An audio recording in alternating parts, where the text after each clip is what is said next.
David Berkowitz, also known as the Son of Sam, was the most notorious serial killer in New York City in the 1970s, having murdered 6 people and wounded many others.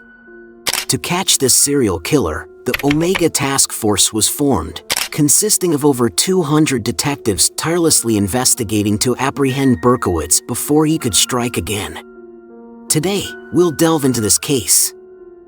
Richard David Falco, also known as David Berkowitz, was born on June 1, 1953. He was the unwanted result of an extramarital affair, and his father did not acknowledge him. A few days after his birth, his mother gave him up for adoption to a middle-class Jewish family named Nathan and Pearl Berkowitz, who renamed him David Berkowitz. Despite being loved and cared for by his adoptive parents, Berkowitz always felt abandoned. He grew up lonely and ostracized by peers. As a teenager, Berkowitz displayed increasingly violent tendencies and became a bully.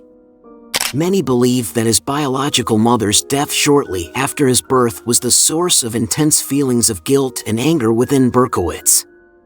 Some attribute this to his antisocial and violent behavior from an early age. In 1967, another significant event occurred that fueled Berkowitz's hatred for life. His beloved adoptive mother was diagnosed with breast cancer and passed away. Berkowitz was devastated and fell into severe depression.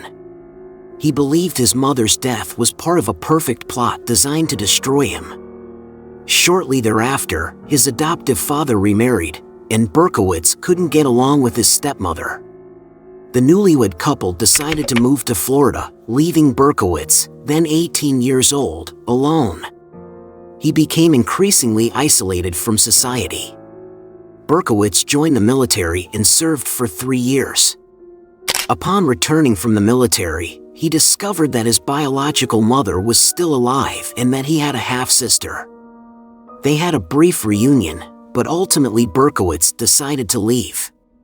His isolation and paranoid delusions began to worsen.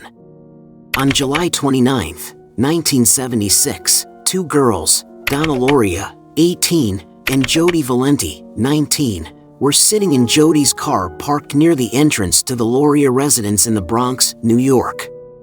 Suddenly, a man approached, calmly pulled out a .44 Bulldog revolver from his pocket, and fired 5 shots into the car.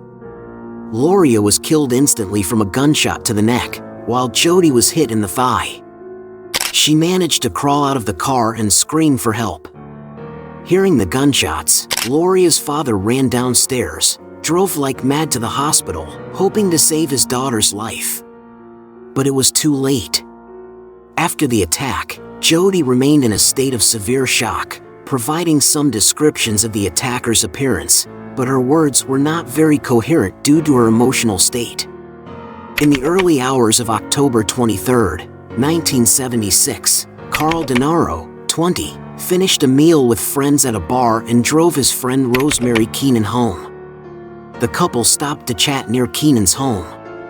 Suddenly, a man appeared by the car door and pointed a .44 caliber handgun at them, firing 5 shots.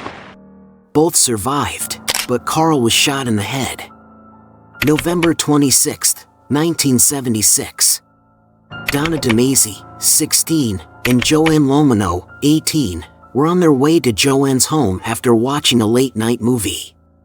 After getting off the bus, Joanne noticed a strange man nearby staring at them. Sensing trouble, she urged Donna to walk faster, but the man also quickened his pace to follow them. The unfamiliar man approached and appeared to ask for directions. Then, he pulled out a gun and shot them both. They both fell to the ground, wounded. The assailant fired the remaining bullet into an apartment building across the street. Hearing their daughter's cries, Joanne's family rushed to the scene. Donna was lucky to survive without physical harm, but Joanne was left paralyzed for life after a bullet lodged in her spine. Nearly 3 months later, on January 30, 1977, Christine Freund, 26, and her fiancé John Deal were shot while sitting in a parked car.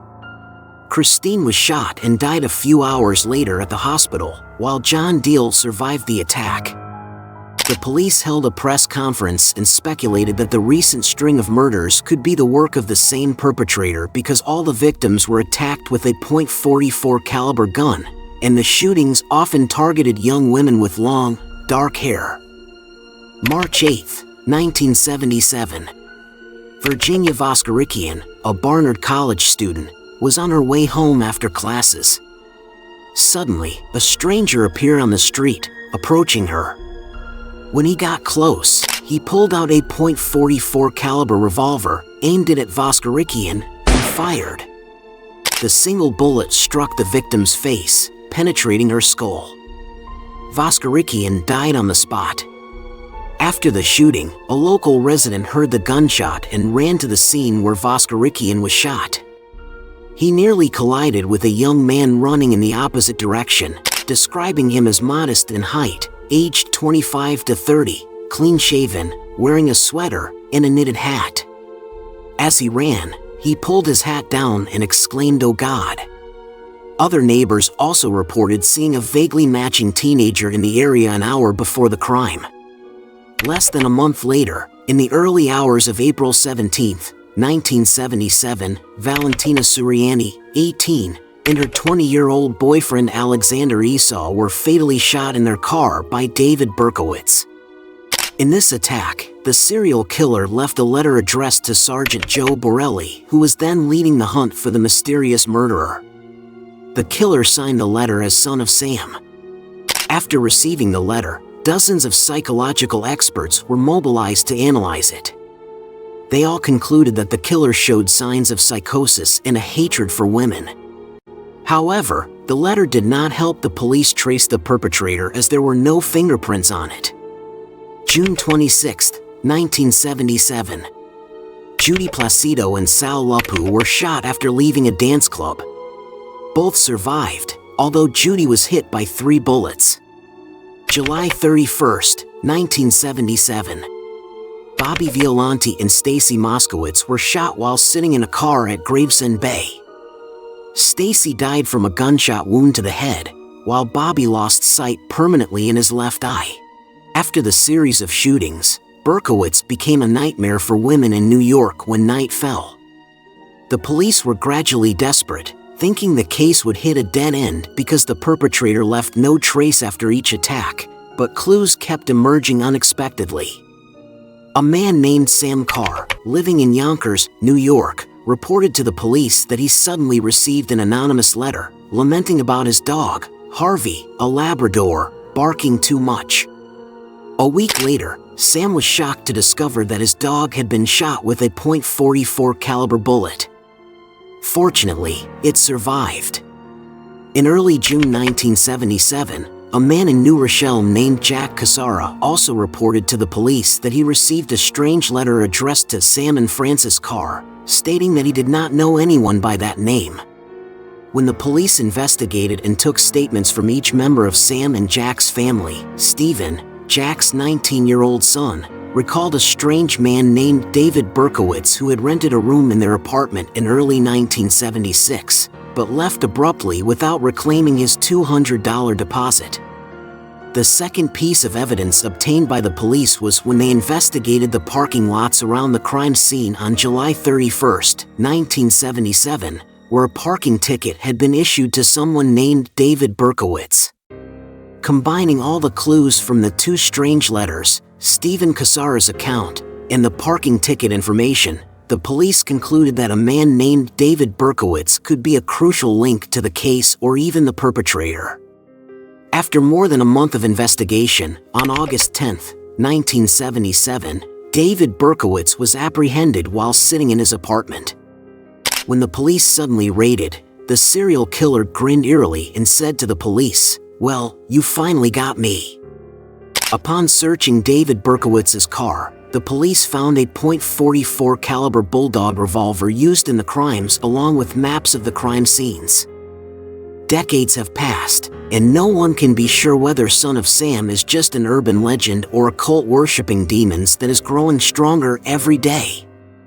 However, for Berkowitz, Americans still fear the mentally disturbed individual who once spread terror into their nights. So, what do you think? Do you find this case still mysterious? Feel free to leave your thoughts in the comments below. For now, Sam bids farewell.